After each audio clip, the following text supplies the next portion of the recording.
Hi everyone.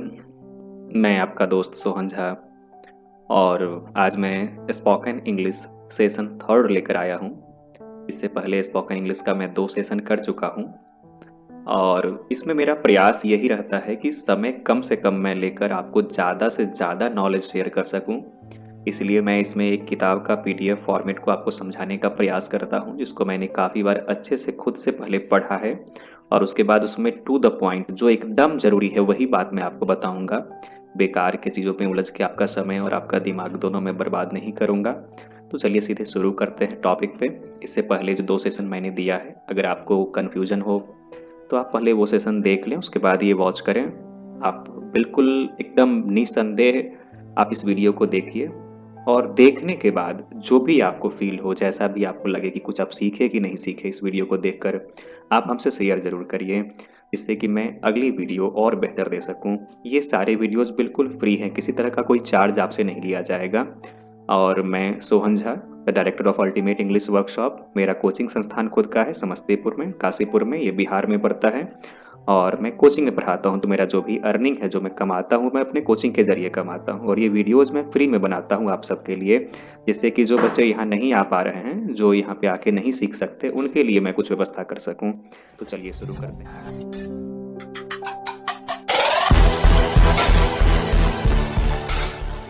तो आज मैं आपसे बात करूंगा पंक्चुएशन मार्क्स के बारे में कि पंक्चुएशन मार्क्स आखिर क्या है।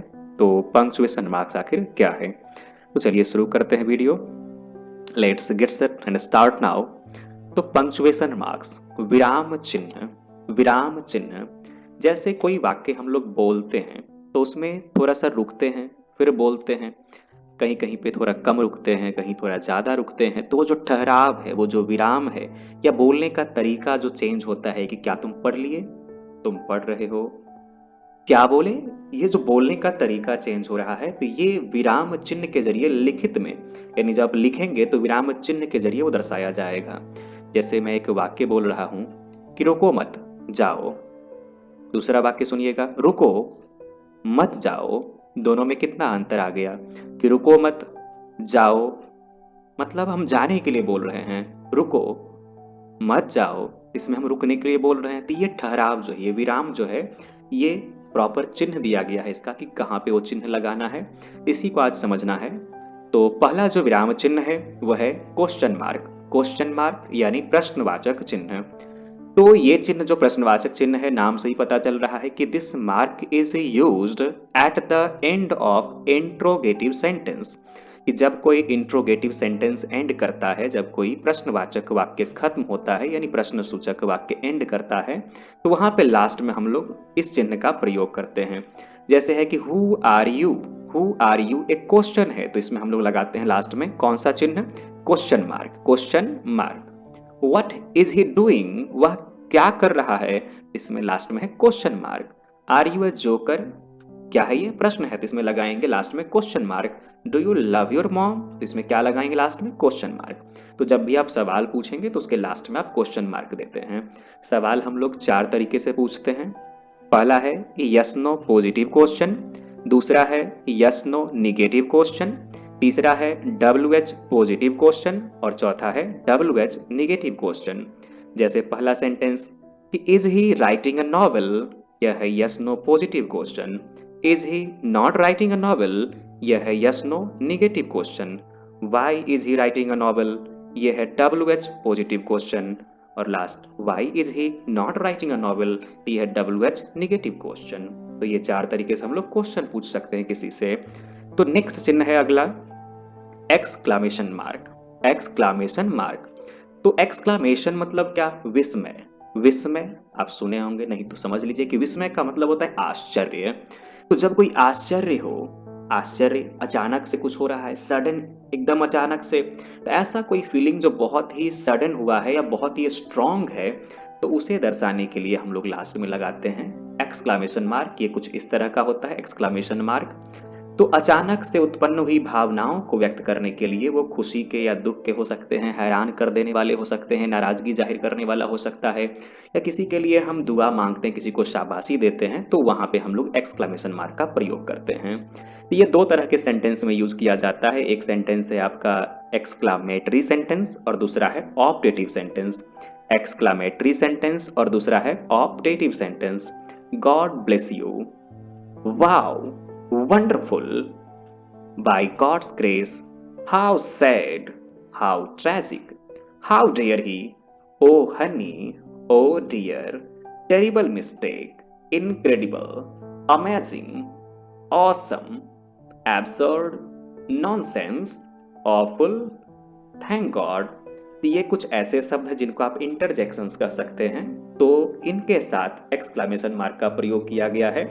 जैसे आप लोग कुछ प्रयोग लगातार जो करते हैं वो शब्द है हरी, well done, thanks a lot, congratulations, what an idea, what a news, really, of course. ये कुछ बहुत ही प्रयोग होने वाले इंटरजेक्शंस हैं जिनके लास्ट में हम लोग एक्सक्लेमेशन मार्क लगाते हैं। अगला है फुल स्टॉप। फुल स्टॉप मतलब पूरा स्टॉप, पूर्ण विराम। तो जब कोई वाक्य खत्म होता है, जो सिंपल सेंटेंस है, असर्टिव सेंटेंस है, तो वहां पे हम लोग लास्ट में लगाते हैं कौन सा चिन्ह? कौन सा चिन्ह लगाते हैं? फुल स्टॉप, पूर्ण विराम। ये यूज किया जाता है दो तरह के सेंटेंस में, एक है असर्टिव सेंटेंस और दूसरा है इंपेरेटिव सेंटेंस। तो फुल स्टॉप का यूज करते हैं किस दो टाइप के सेंटेंस में? असर्टिव सेंटेंस में और दूसरा इंपेरेटिव सेंटेंस में। जैसे I am coming, Ram is a good boy. तो I am coming, Ram is a good boy, he is not a good person, I am not a student. ये किस तरह का सेंटेंस है? यह है असर्टिव सेंटेंस। अब जैसे imperative sentence, go there, sit down, kindly help me, ये किस तरह का सेंटेंस हुआ? ये है इंपेरेटिव सेंटेंस। इंपेरेटिव सेंटेंस कैसे पहचानते हैं? तो उसमें यू छुपा रहता है सब्जेक्ट के रूप में और उसमें हम किसी को ऑर्डर, कमांड, रिक्वेस्ट, सजेशन ये सब देते हैं। तो उसकी भी जिक्र हम आगे करेंगे, उसका भी चर्चा आगे होगा आगे आने वाले सेशंस में। और साथ ही साथ फुल स्टॉप का यूज किया जाता है एब्रीविएशंस में। एब्रीविएशंस मतलब क्या है? शॉर्ट फॉर्म, संक्षेपण, यानी एक छोटा फॉर्म किया गया। जैसे मान लीजिए है मेंबर ऑफ पार्लियामेंट, इसको छोटा कैसे कर देते हैं हम लोग? एमपी। तो M full stop, P full stop. Member of legislative assembly, M full stop, L full stop, A full stop. तो इसको आप डॉट भी कहते हैं, यही फुल स्टॉप है। इसका यूज हम लोग जब शॉर्ट फॉर्म लिखते हैं तो उसमें भी करते हैं। जैसे आप देखिए यहाँ पे एक बहुत ही फेमस है कि ETC, आप अक्सर कहते हैं दो चार शब्द का नाम बता के ETC। ETC क्या है? शॉर्ट है ये किसका? एटसेट्रा का। एटसेट्रा का शॉर्ट है ये ETC। तो लास्ट में फुल स्टॉप।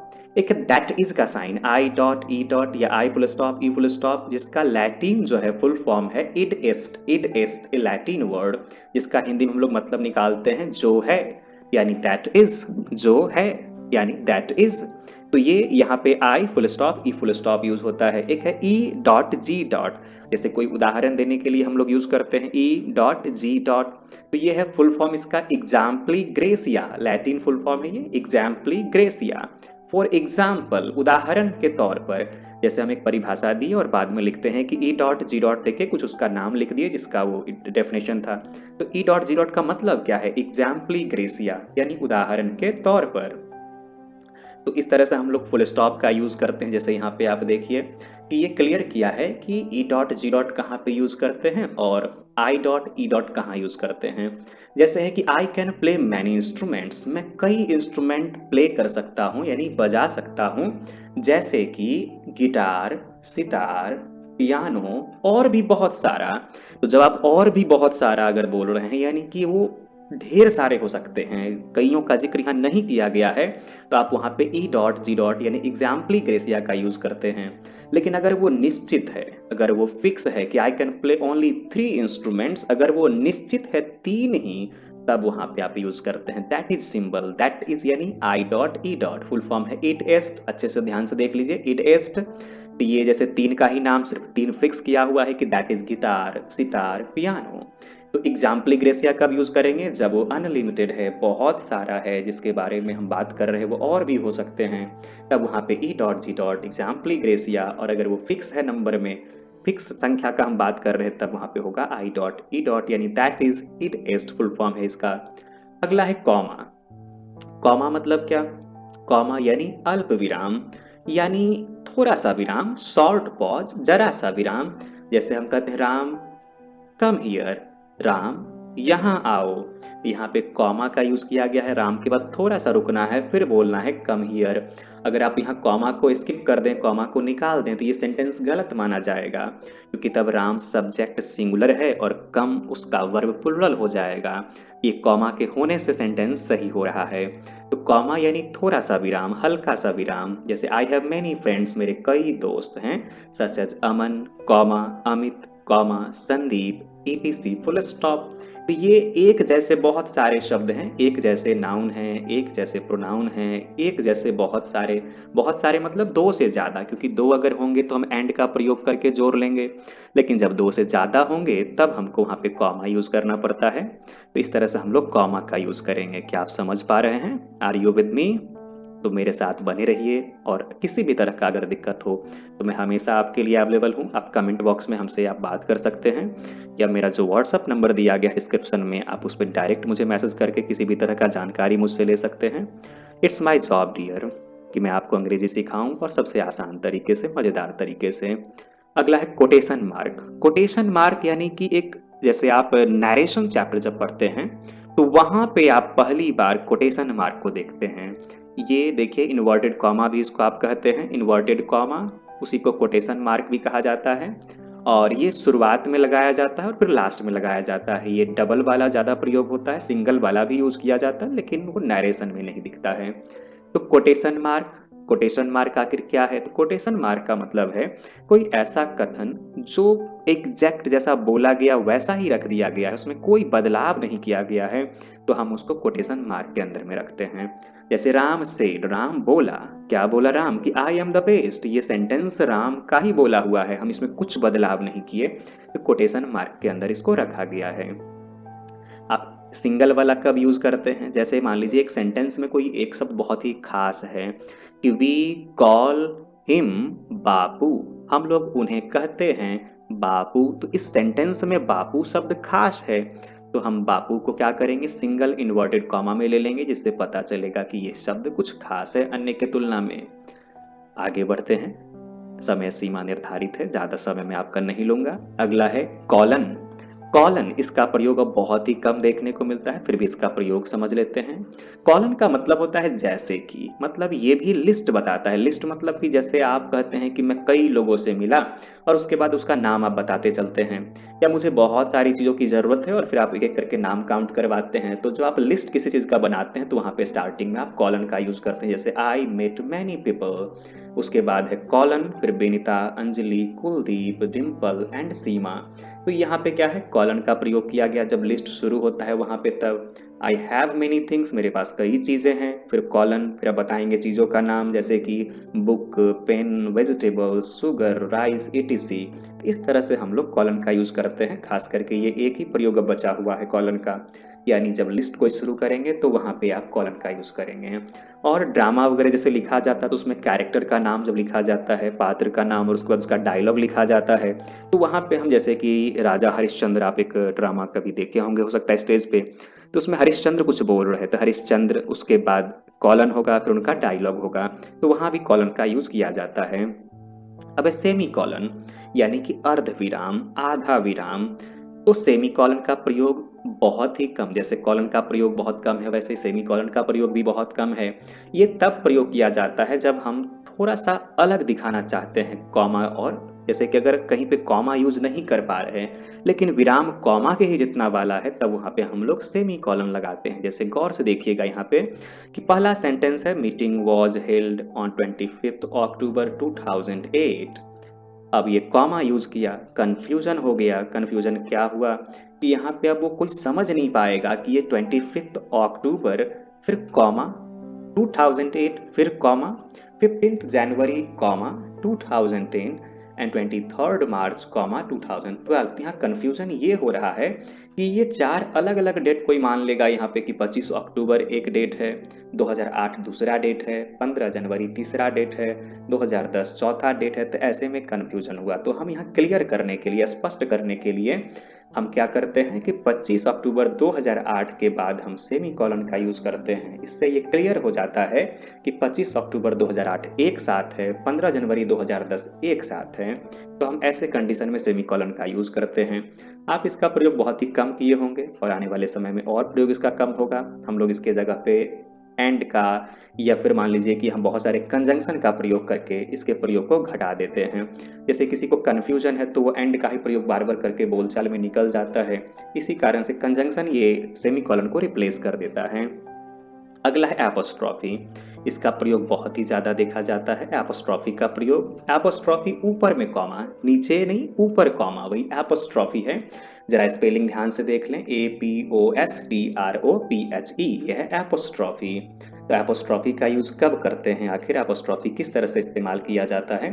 तो मैं उम्मीद करता हूँ कि अभी तक जो मैंने आपको समझाया वो आपको समझ में आया होगा। तो चलिए अगले वीडियो में, अगले सेशन में मैं आपको एपोस्ट्रॉफी से इस्तेमाल सिखाऊंगा। ज़्यादा बर्डन नहीं लेना है, आराम आराम से सीखना है। मुश्किल से 10 से 12 सेशन में आपको लगभग मैं इसका जितना भी टॉपिक है कोशिश करूंगा कवर करने का। फिर भी कोई जल्दीबाजी नहीं है, आप आराम से अपने घर पे अपने मोबाइल से पढ़ते रहिए।